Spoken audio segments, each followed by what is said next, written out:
The time for everything. Okay? The time for everything.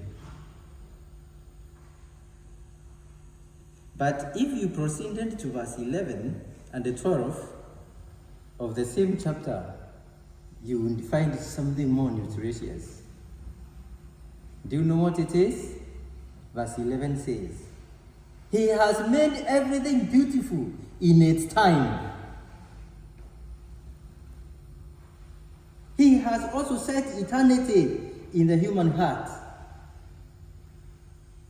Yet, no one can fathom what God has done from the beginning to the end. That is verse 11 of Ecclesiastes chapter 3. He has made everything beautiful in its time. You know, beauty continues wearing out. When one birthday is celebrated before the next, some part of beauty goes. So please enjoy yourself when you are more beautiful. I advise you. You are more beautiful when you are in your 20s than today. To be honest, there was no gray hair. You could run 10,000 meters like myself when I was living in Kenya, when I was in secondary school. I could run non-stop 10,000 meters. Now, approaching 60, I'm just struggling to walk. Do your best. That was beautiful time. Even now it is beautiful because I am younger than those who are in their 80s. And those who are 80s are younger than those who are 100. You saw those guys who did miracles during the D-Day, the last 2 days, the end of the war, whatever. Those guys in their 98 with the bunches and shaking hands with the powerful men of this earth. They were beautiful sometimes.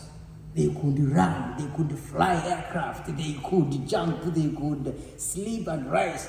But now you have to hold their hands because that is the beauty they have at the moment.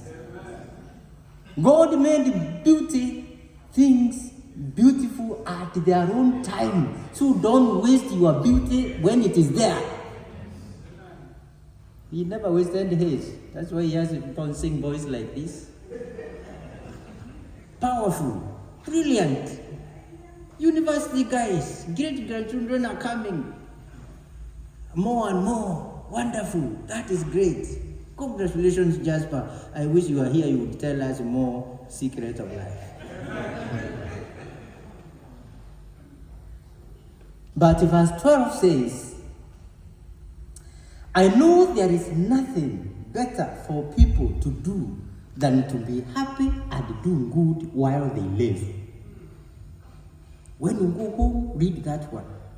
Ecclesiastes 3 verse 12. Where the wise man says, I know that there is nothing better on this earth from birth to death than to be happy and do good while you live. So when we finish mourning, please, I want to see you happy.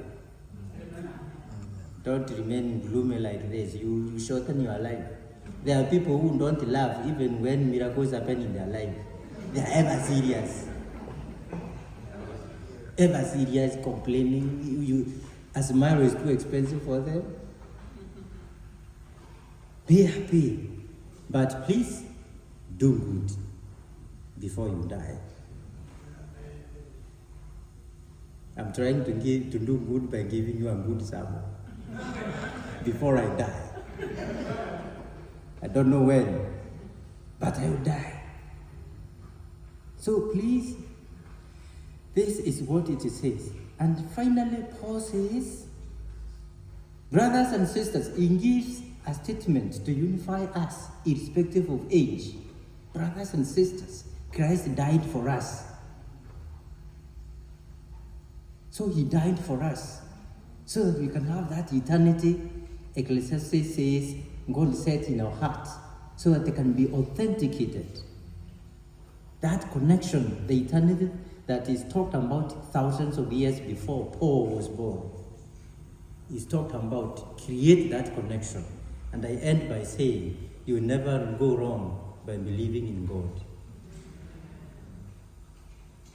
People are wasting time with things and things and things. Finally, they come too late to confess, oh, I wish I knew I would begin my journey with God when I was young. So remember your Creator when you are young and when you are beautiful. And be happy and do good when you are still alive. So that we will say your CV, because you can't say it when you are here. God bless you.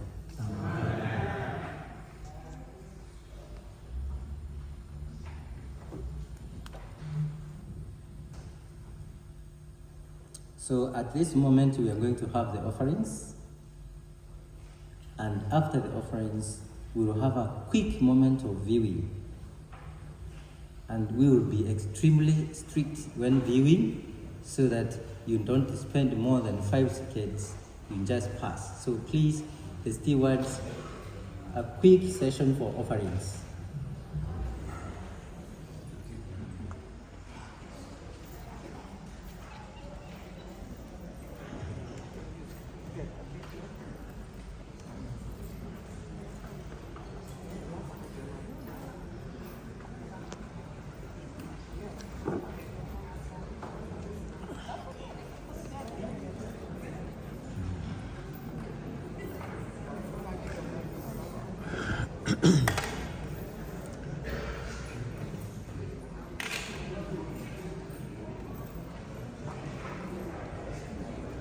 And as the offering goes on, I will request our support team to prepare the body for viewing.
Take this order. Please come from the back, walk this way, and pass through here, and just walk around and go back. And from that row, you walk this way and to that side and go back to your city. So let's begin like that.